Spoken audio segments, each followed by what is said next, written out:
Hey, what's up guys, Rev here. So today we got some pretty crazy controversies involving the ongoing Gamergate situation. And of course, just like any other story involving that, it all comes back to Sweet Baby Inc., the woke consulting firm that is killing studio after studio for their own profit. Now, over the years, a lot of people have made observations about the designs of characters, especially when you compare male characters versus female characters. For years, we see lots of male characters based on real life men that either look very representative of these men or even in some cases even more attractive in their video game form. But when you look at the female characters, they're the opposite.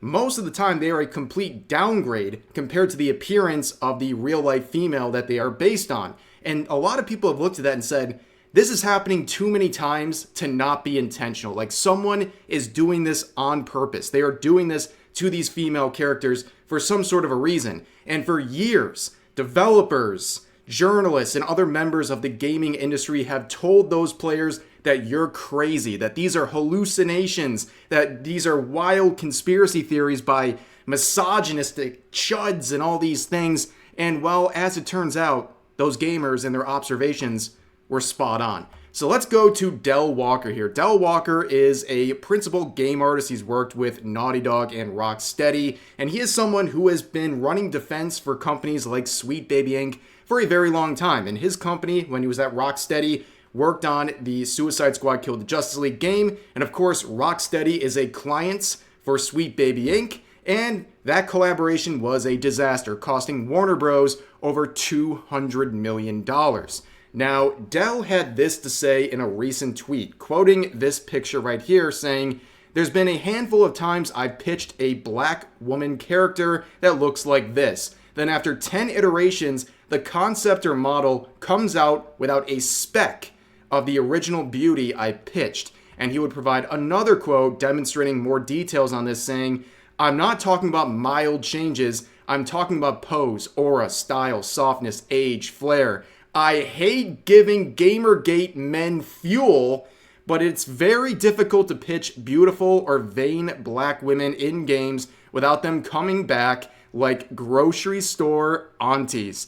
There is room for both. Oh, I hate to give the Gamergate men fuel, but yes, they were right all along. These consultants and studios are making it almost impossible to make characters attractive. In this case, female characters, and specifically black female characters, but it's pretty easy to guess that this probably goes across the board when it's coming to female characters. So all these years, people saying that there's something going on here, well, they were correct. This is exactly what these studios are doing, and it just begs the question, who is benefiting from this cycle? Who is benefiting from making these female characters uglier? What is the point? Because certainly gamers don't want it. Certainly the studios don't want it because they're losing money as a result. And it seems like even some of the artists and other people working on these games don't like it either. So who is winning? Well, it's like a handful of pretentious assholes in California who want to control the narrative and control what these characters look like because they want to spite gamers, because that's what it's all about. It's not about making these studios money, it's about making their own money and also exerting their will onto people, no matter what the cost is to the product that they're helping work on. And it's absolutely ridiculous. Now, of course, there are conversations probably end here with Del Walker, but he has served as a very useful insight into what's going on here, and he's really the first person to openly confirm that these things have been happening behind the scenes. Now, let's move over to another potential disaster here. You can read the headline here: Marvel's Wolverine video game in trouble, has Sweet Baby Inc. on board. Yes, this is a real shot right here. This is the real character design of Jean Grey. This is it. That was not Photoshop, nothing. This is it. She looks like a phantom being summoned from the shadows. Like, it's eerie looking. I mean, this Jean Grey? That's what she ends up looking like? I know there's been many different iterations of this character throughout the animated series and the live action movies, but overall, like, are you kidding me? Brother, she looks like Gollum. Okay, this is absolutely inexcusable. Like, what Del Walker was saying earlier in this video, like, here it is in action. They are uglifying these female characters. It's very obvious. And also when you're basing it off of real people in other cases, like, it's just offensive. It's an offensive thing to do. And this is what we're left with. This. Well, it probably doesn't surprise you when you start looking around at what's going on with this Wolverine game. It is made by Insomniac Games. Take a look right here at the profile, 2-second look. You might have some ideas of what's going on here. And remember, they worked on Spider-Man 2, which is, of course, a Sweet Baby Inc. project that is publicly announced, as my screen goes white for some reason. And if you look through their tweets before they went private, some people captured this screenshot from 2021 where they announced that they're very excited to work on Spider-Man 2 and Wolverine, which is very interesting but not very surprising, especially when you start looking at some of the employees who are working on this game, including Mary Kenny. This is someone we've talked about before. She is the narrative director for Wolverine, and her bio here, pay attention to it because it's going to change, as we'll see in a couple of minutes here. But she is someone who has openly defended Sweet Baby Inc. You can see that she reposted this article that was defending Sweet Baby Inc. when the controversy involving them began a few months ago. They, of course, in this article completely ignore the context as to why people were criticizing Sweet Baby Inc. as the result of its own employee starting a harassment campaign against the Sweet Baby Inc. detected Steam group. And also you would see her supporting tweets like this. This individual down here saying you can't be racist to white idiots like yourself, and you can't be racist to white non-idiots either. You can't be racist to whites, period. Now, back when this person made this tweet back in March, you could still see who was liking tweets. You could check out in the post engagements. And of course, when you looked at that back then, oh, there she is, Mary Kenny. So she is supporting other people like Alyssa Mercante, all these other game journalists and people from the industry who claim you can't be racist against white people. And of course, she would retweet this as well, sharing the dictionary definition of racism that this person falsely believes excludes white people. It was all very embarrassing for this guy, but Mary Kenny reposted that as well. And she's also said this: some of you don't seem to understand how narrative consulting on games works, but don't worry, I do. Yeah, this is about Sweet Baby, because I've worked with that team, and they're one of the finest in the biz.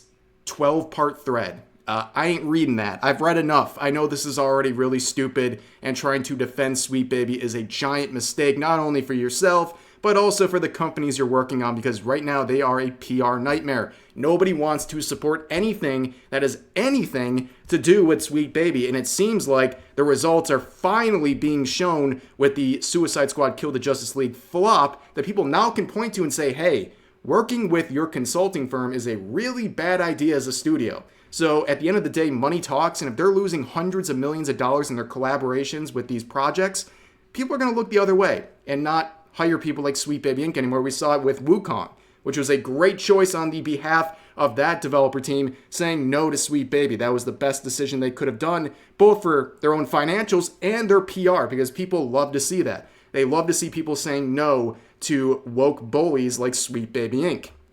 Now, we look at the Wolverine game, okay? Obviously, people like Mary Kenny are on the team there, which is very concerning, especially when the series is featuring a white man, and this person clearly has issues with white people.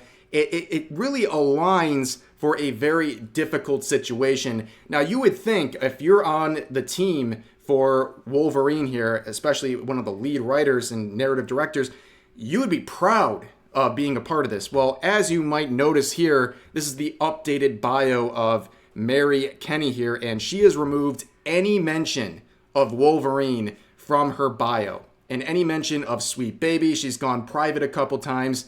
Definitely a lot of things happening here. You might have also noticed she removed pronouns from her bio. So either this is some progress, or this is just they're trying to cover their tracks and their connection to Sweet Baby and all these things that gamers are sick and tired of. Who knows? But that is the situation involving Wolverine. And of course, just like anything else, it always comes back to one identifiable target, and that is Sweet Baby Inc., who remains in the shadows, much like her, afraid to show the world what they're all about, because people know if they dig into what you're doing and your thoughts and your actions, they're going to criticize you. And that's why Sweet Baby has been on lockdown for months and months and months, and will continue to be on private probably forever.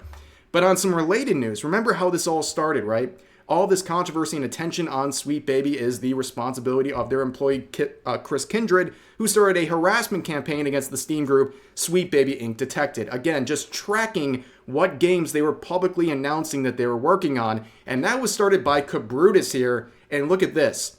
Cheers to him. He has now reached over 400,000 members in his Steam group, which is an absolutely insane achievement. And it just shows where gamers lie in this entire situation and what they truly want. They are not supporting Sweet Baby Inc. They, in fact, want to know everything that Sweet Baby Inc. is involved with so they can avoid those games. And other DI detected type websites and Steam groups are sprouting up left and right because people know anything attached to those related sets of garbage are going to lead to really bad products. And people have the right to know what they're buying and the teams behind it and what potential threats to the quality of that game might exist. And one great thing to track is what Sweet Baby Inc. is working on.